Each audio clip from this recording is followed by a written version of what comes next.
What meaningful impact would you make if you only knew you could? Thank you so much. So the speech opened floodgates for me, and his story was so moving. It's more than you can even put into words. You will be changed. The most remarkable thing happened when I discovered purpose through service, and it was being surrounded by people just like you. Y'all are warriors, absolute champions. Tears were streaming down my face. And then all of a sudden, water came up.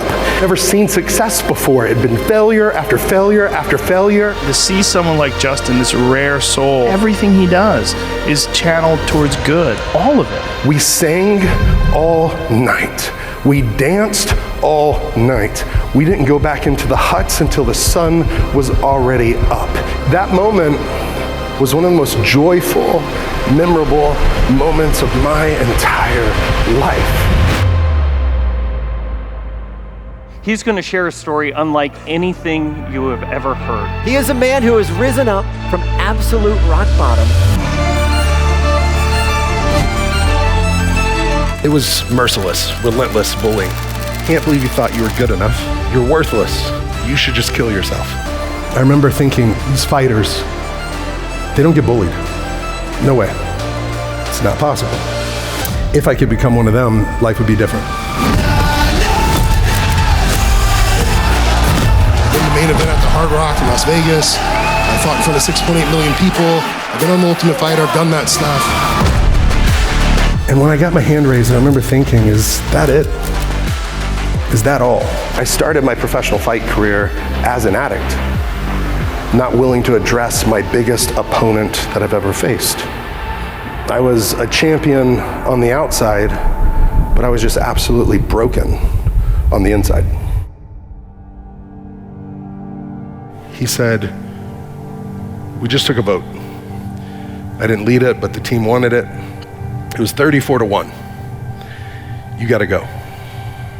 I was the only one that wanted to keep you and give you another shot. You need to get help. You need to do something about this. It was devastating, like that dream had turned into a reality. Now it's a living nightmare. And I remember I went back to my car just feeling so ashamed, so defeated, like such a failure. What was I gonna do? I can't believe you thought you were good enough. You're worthless. You should just kill yourself. And that's when I decided, I don't wanna live anymore. I don't wanna hurt any more people. I remember I took an ungodly amount of drugs. It was 80 Oxy. It was a handful of Xanax. I just laid there waiting to die. I had accepted it. I knew it was gonna happen. Spoiler alert, I'm still here, right?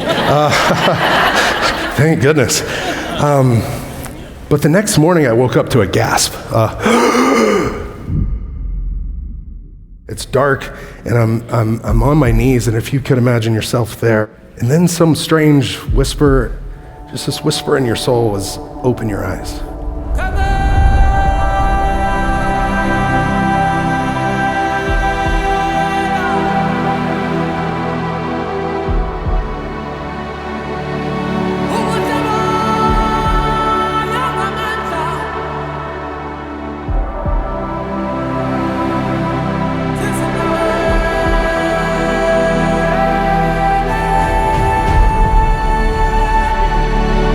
It didn't take long to feel overwhelmed, absolutely overwhelmed by real human suffering. I met named Bully. And Bully was the first person I had met that called someone else master. The visual I have now is like trying to empty the ocean with an eyedropper. Would it help? Would it make a dent? Like if I dedicated my whole life to this thing, the problem's so big, I felt like I'm only here to be shown how small I am. He snapped me out of it, said that's the wrong perspective. Every single one of those drops represents somebody's name, a human heart. And some kids were laughing. He said, those kids' smiles. He said, every drop in the eyedropper of help you can offer a human being matters to them, certainly to their friends and family. So yes, every single drop matters. But the mission became clear. Like, start with water. Start with water. Let's knock out the water crisis for my second family who's adopted me in. Since that day, all those years ago, Fight for the Forgotten has provided 85 water wells to more than 50,000 people. We've built more than 35 family homes, helped them become beekeepers and farmers, and replanted tens of thousands of trees, started 4 sustainable farms. And we've actually seen more than 1,800 people transition out of a life of slavery and into actual freedom.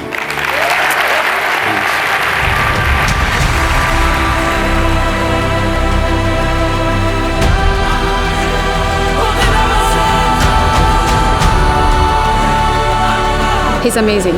He's mind-blowing. It reignited the fire that sometimes gets dull inside of us. 20 years of iSpa, one of the best keynotes that I've ever heard. This is where my heart is, and I love the man. I'd never met him before. It reminds all of us of the incredible difference that we can make in people's lives. And as I stood by Miriamo, when she was pumping beautiful, clean, life-changing water and we were dancing, I realized that she was one of those drops, and that she matters so very, very much. And what a privilege for me to be able to share that moment with her. And what a privilege for me to be able to share her with you. And so I'm not asking anyone to uproot their lives and move to the rainforest. Frankly, they don't want us all there anyways. But what I will say is that we can all make a difference. We can all fight for something. We can all fight for someone, even if that fight is for just one drop.